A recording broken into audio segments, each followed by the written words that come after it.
As the bridal car came to a stop in front of the church, Sabrina was surprised to see the church's driveway lined with expensive-looking cars.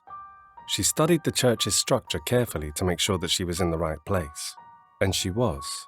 What was out of place were the luxurious cars in front of the church where she was to be married shortly. As a salesperson at a fashion boutique, she knew that no one could afford such a car and attend her wedding. Her fiancé was a mere landscaper, basically someone who worked to upkeep other people's lawns. He, too, wouldn't have known someone so rich. Although curious, Sabrina, sad to her family and close friends, shrugged it off and moved to get out of the car. The wedding coordinator was at the closed door waiting for her to approach so she could signal the staff to open the door for her entrance. When they did, Sabrina's eyes almost popped out of their sockets. If the luxurious cars lined outside were surprising, the inside of the church was even more so. Flowers were everywhere, covering almost every surface. Her soon-to-be husband, Gary, stood at the end of the aisle, dressed immaculately. With her fashion-trained eyes, she recognized the clothes from a famous fashion designer known to craft his designs by hand. She stopped in her tracks and narrowed her eyes at Gary, who mouthed the word, "Sorry," with a cheeky grin on his face. At that moment, a war was raging inside her. This is not the Gary I knew and planned to marry, she thought. But when she looked into his eyes, as she stood nervously in front of the church, she saw the man she loved there. Only the outer trappings had changed. And so she continued her walk down the aisle towards Gary. Gary, who 2 years ago she met on the way to the shelter she volunteered at. On her days off, Sabrina would walk to the shelter to offer help with whatever needed to be done. One day, as she was passing through a row of humongous houses, she saw an unfamiliar man working in the yard. She had been walking this path for a while now, and she recognized the faces of people who lived and worked in the area. Although she didn't know them personally, of course, and this man was definitely new here. As the man moved, she noticed that he was drenched with sweat. Is he the only one working on these massive grounds? She thought in horror. The house's lawn was expensive and took a lot of care to keep it manicured. Sabrina reached for her grocery bag and grabbed a cold bottle of water as she called the man. "Hi, I thought you could use a drink." The man looked towards the sound and wondered who the girl was talking to. A quick look around his surroundings revealed no other person milling around. That was when he realized that the girl was talking to him. He moved towards the fence to accept the water she offered. As he drank, the girl chattered. "Are you new here? It's the first time I'm seeing you here. I remember an older guy doing the yard work here before. You know, if you're working at such a huge place, you should pace yourself. You know what? I have an energy bar here." Sabrina rummaged through her bag and then offered the man food. "Thanks, but I don't really want to put you out. I'm good," the man answered. He found the girl with the kind eyes refreshing. She didn't know him, but was already inadvertently taking care of him. "No, it's fine. I usually carry around a bunch of food and stuff whenever I go to the shelter near here. Really, it's fine. I'll be on my way now. Make sure to take a rest here and there," she called as she continued her journey to the shelter. The man smiled at the girl, retreating back. "Forgot to ask her name," he said as he went back to his task. The following week, he was once again working in the yard when he saw the girl approach with a grocery bag in each hand. "Hey," the man called. "Do you need a hand with those?" "Oh, hey, hi, no, it's fine. But it was kind of you to offer. But would you like some bread?" The man shook his head, but the girl was already reaching for the bread, so she didn't see his refusal. So he simply smiled when he was handed one. "Thanks," he said, smiling. "I'm Gary, by the way." "Hi, Gary, I'm Sabrina," she answered. "So, how long have you been working here? Is the work manageable? The lawn is too big for only one person to work on." Actually," he started, but Sabrina cut him off. "Oh, sorry, I was being nosy as always," she said sheepishly. "Anyway, I have to get going. It's nice to meet you, Gary," Sabrina said, and waved goodbye.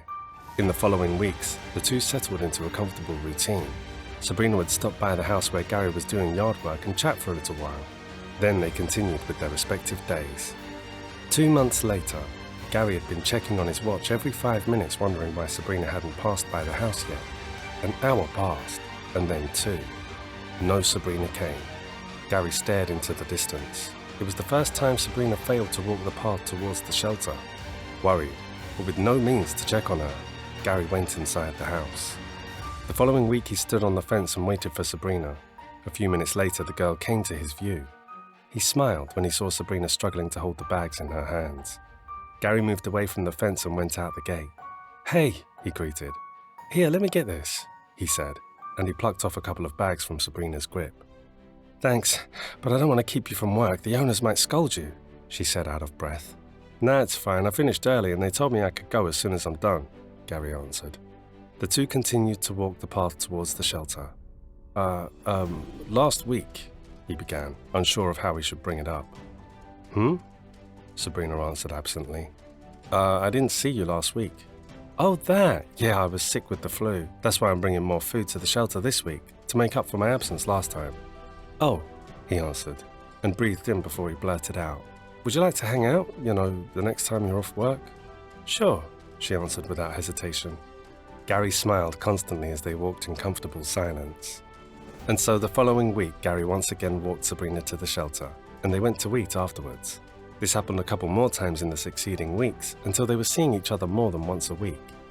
Gary would walk to the boutique, wait for her to clock out, eat dinner, and walk her home. It was then that they decided to put a label on their relationship. Sabrina's family and friends, however, were not. They were strongly against the relationship as they believed that Sab deserved more than a gardener. Despite her family and friends' lack of support in her relationship, Sabrina continued to spend time with Gary. A year into the relationship, Gary proposed to her, and she gladly accepted. Once again, this news was met with defiance. You deserve so much more, Sab. How will you get by if you barely earn anything between the two of you? Come on, Sab, you're smarter than this. These were just some of the arguments from her friends and family, but she stood her ground. Even through the wedding preparations, people were encouraging her to call off the wedding. They continued to argue that Sab could do better than a gardener. Still, Sabrina shrugged off the concerns and continued to make arrangements for the wedding. Although they hired a wedding organizer, at Gary's insistence, she wanted to be hands-on for her wedding. After all, a wedding is one of the most special occasions in a woman's life. Over time, her family realized how deep the couple's love went and begrudgingly offered their support. Do you really love this man, Sab? Her dad asked one evening. Yes, Dad, I really do, she answered without hesitation. Well, then I approve. Sabrina jumped in joy as she hugged her dad and then her mom, who quietly offered her support as she nodded to her father's words. On the day of the wedding, everyone, much like Sab did a double take. The church was decorated extravagantly, and rich people got out of their respective expensive-looking cars. Like Sab, they wondered if they were in the right place, but then they saw Gary, who was not quite looking like the ragged guy they knew. Instead, he was dressed in likewise expensive-looking clothes. Still, they realized they were indeed in the right place. As they moved to talk to Gary, the wedding organizer called everyone and said, "Please get inside and take your seats. The bride will be arriving shortly." Everybody walked inside without saying a word. As the church door closed, the coordinator waited a couple of minutes before the bridal car came into view. Inside, Sabrina was excited for the wedding. It was when the car stopped that she saw the luxurious cars lined up in the driveway. And as she entered the door, she saw a very well-decorated interior of a church. It was like the wedding of the princesses in kids' cartoon shows. Waiting for her at the end of the aisle was Gary, her husband-to-be, who looked nothing like the landscaper she dated in the past year. In his place was a well-dressed man, but the twinkle in his eyes as he gazed at her lovingly remained the same. And so she continued to walk towards him. "Hey, beautiful," Gary murmured as she came close. "Hey yourself," she whispered back. "You have a lot of explaining to do, mister." "That I do, my love. And I will." The ceremony continued, and they were pronounced husband and wife without a hitch. At the reception, which was more extravagantly designed than the church, Gary was asked for a speech. "Hi everyone, thank you all for coming on our special day," he began. "And as you share this special moment with us, I want to share how we all came to be here today. One day I was out working in the yard to keep my mind off things. Then a beautiful woman called me and offered me water and food. This kind and beautiful angel didn't even know who I was, but she genuinely cared about my welfare." Gary shared with the guests how in the following weeks they spent a couple of minutes of their day talking about mundane things. Sab was the first person, with the exception of family and old friends, who was genuinely interested in what I said. I constantly meet people who feign interest in my needs and interests just to get on my good side, and therefore benefit from my business. Apparently Gary was a rich businessman, a really rich young billionaire, and was only pottering around the lawn whenever a lot of things were on his mind. It was his way of de-stressing, which he only recently found worked for him. It was the reason why it was the first time Sab saw him in the house he lived in his whole life. The woman's kind eyes and generous spirit at first touched him.